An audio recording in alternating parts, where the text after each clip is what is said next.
Thanks for joining me, Rick and Sue. Welcome. Don't you mean Sue and Rick? No, you got it right first time, Rick and Sue. 40 years together presenting the news. I've had a look through the archives and that first bulletin. Scary? Wow. Different. Good evening and welcome. Also tonight, West Australians urged to boycott a controversial government survey. Sue, channeling Joan Collins in Dynasty there with the hair. Don't you love the hair? Maybe David Lee Roth. Oh. Rick, you started as a news anchor at age 19. How did that happen? I started as a journalist here at age 19, but as it happens, the weekend newsreader at 7 was being transferred to Adelaide, and they said to me, you'll be reading weekend news by this weekend. So then the lead newsreader, the older guy, then got sick during the week, and I was reading the news earlier than I thought. So I was reading Monday to Friday, age 19, and I think I looked all of about 12. The 7 team brings you all the news that matters every night at the new time of 6 o'clock.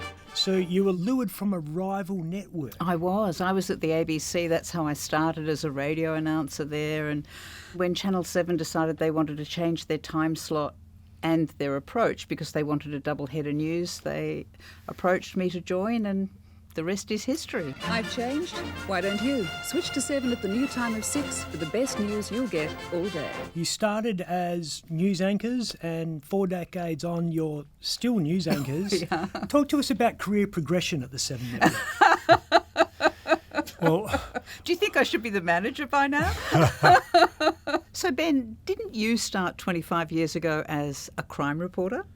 Yes. and now you're I'm asking the questions here. You know, 40 years is longer than... It's longer than most marriages. It's actually longer than both of our marriages because we both got married to different people, obviously, after we started reading together. I was actually going to say it's longer than the statutory minimum for murder, which is 25 years. But marriage is a good analogy also. It is. Yeah. So some say the secret to a good marriage is spending time apart, different interests. So I want to know, what does Susannah Carr do when she's not reading the news? Well, everybody knows I love cooking. That seems to be a given. So I'm a passionate cook. So I spend a lot of time doing that. I walk, I swim, I cycle, I read a lot. I listen to loads of podcasts. I'm a podcast junkie, and I'm a news junkie as well, I suppose. I love travelling. Rick, what do you do when you are not behind the desk? I love travel like Sue. I'll get down south whenever I can. I love surfing too. You can't keep me out of the water. But as for my interests away from the camera, when I'm in the city, which is often, that includes reading. I love a good John Grisham crime novel. I just love meeting people. This job has taken you both around the world, and we're going to have a look at some of the places that you've been. I'm standing here today in Soweto. Here in Monte Carlo Grand Prix time. Here at Kensington Palace. You can see here in Jordan, Here at Horse Guards. live from the town of Whittlesea. Here I am in one of the oldest parts of Moscow. Seeing other parts of the world for major stories is a great part of journalism. Absolutely. I mean, I know exactly what you're talking about. Rick, people turn to you to find out what's happening. Your opinions are obviously very important. Yes, just recently I was speaking to the news director about Thanks, how we Rick. cover a So story. your wardrobe has changed more than world events over the past 40 Absolutely, years. so important. Have a Ben. look at this.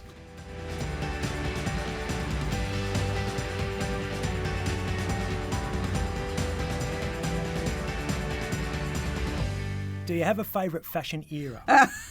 It's got to be the 1980s, surely. There was a stage when we were wearing huge shoulder pads and huge hair. I know, the Dallas Cowboys actually want them back. I've still got most of them, not the huge hair. But the news director at one point said, Sue, we actually need you to pull the hair in a little bit because we can't actually put the picture on the side because you're occupying too much of the screen. Crowded out the green screen. 1985, that's where it all began. Sue, we have the moment you were told you'd be sharing the desk with Rick. Sorry, it's at 6 o'clock. It hasn't always been a smooth ride, though, and we've got evidence. Well, technical problems at the moment, but we'll keep going. Excuse me. Now, is it true that Kerry Stokes was on the end of that line. If he had been, I would have said, well, we have to go now. The boss is on the line, and I would have spoken to him first. Okay, thanks. Well, unfortunately, we are having extreme technical problems at the moment, so what we'll have to do is take you to our next program, Sons and Daughters. For the moment, good night.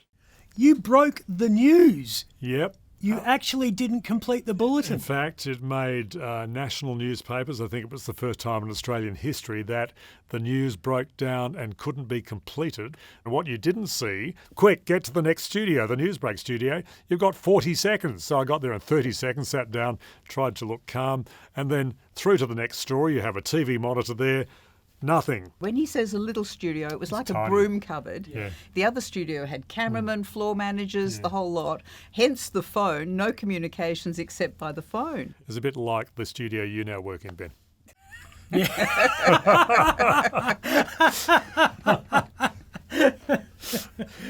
can edit that out, please.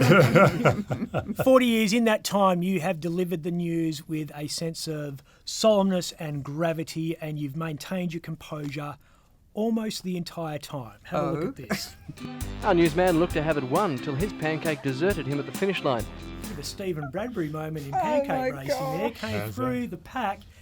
Can you remember that? Pancake I do races. remember it, but I wish it weren't there. While Susannah decided she'd rather stay friends with hers. We've done the maths and you've presented about 8,000 bulletins together. You must know each other very well. Susannah Carr, what is Rick's favourite colour tie? I think probably blue. Now, Perth's #1 news. You've both won Logies. You've got a Guinness World Record as the longest running news duo. You've outlasted these two. I'm Chuck Scarborough. I still am, yes. And you're still Sue Simmons. That's right. Yeah. Now, you got that record 3 years ago.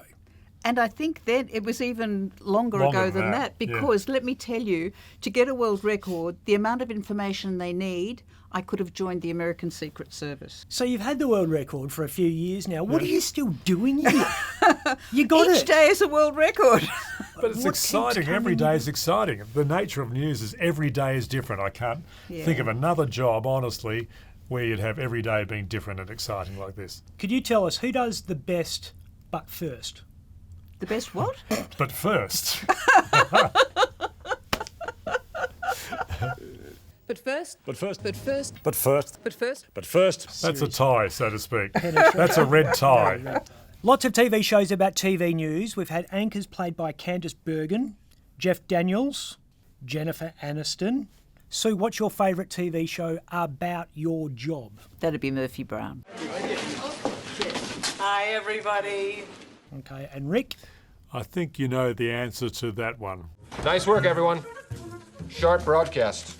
Well, that's all we've got time for. It takes a lot of people to get Rick ready for the desk.